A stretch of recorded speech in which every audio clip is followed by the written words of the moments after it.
The lead clip is probably the most universally used lead system in carp fishing today, and quite rightly so, because it is so versatile, but it's also the one that people get wrong the most. I've been writing about this little fella for maybe 10 years now, and I still see people doing it wrong.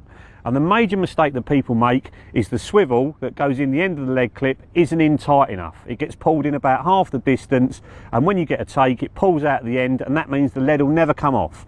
If the swivel pulls out before the lead comes off, the lead will never release. Now inside that lead clip is a little tiny ridge of hard plastic, and when you pull the size 8 swivel into it, it should click past that ridge. If it does, that means it's in tight enough. And then the other mistake people make is they ram that rubber connector on as far as they possibly can, and they do it dry as well. What you need to be doing is wetting the back of the clip with saliva and then pushing the rubber on and off a couple of times just to get the saliva underneath it, and then it'll work properly. And this is the test. Hold the lead like it's got snagged during the fight, pull against it like a fish would, and off the lead comes. Now if the swivel pulls out before that's happened, then your system's not working properly. You need to pull the swivel in so it clicks past that little ridge, wet it again, put the rubber on, and it should work the next time around. And the more you push that rubber on, the harder it is for the lead to come off. So if you only have it on halfway, the lead will almost come off on the take. So if you're fishing for big uns and you're only getting a few takes a year, that's the way to fish it. If you're fishing easy lakes and you're getting loads of takes in a day, you don't want to lose the lead every single bite, so have it pushed on all the way.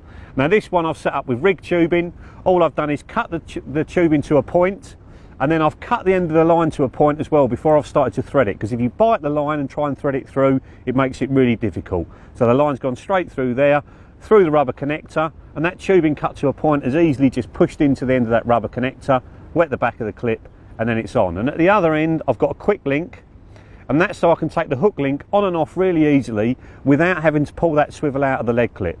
The more I pull that swivel in and out, the more I'll be wearing the ridge down, and that's when it can keep pulling out for no reason. So if you use a quick link, it's going to make the system last longer, and I've just covered that up with a little bit of 3mm silicone, and I've got one of my favourite link loops on the end there.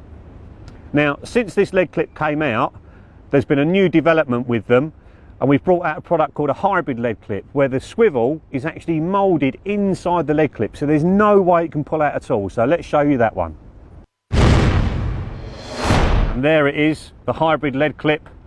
It may look fairly insignificant to you, but to me that is a thing of beauty. That has taken a hell of a long time to get right, mainly because that moulded swivel inside the lead clip is so hard to keep in place when we're moulding that around it.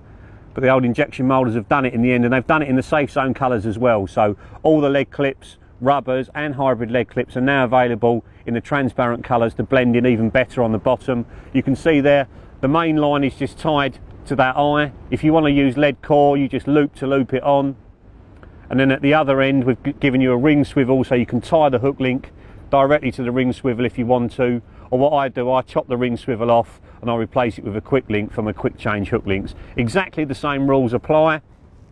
Just wet the back of it, push on your rubber connector and hold it, and then bang, off it comes.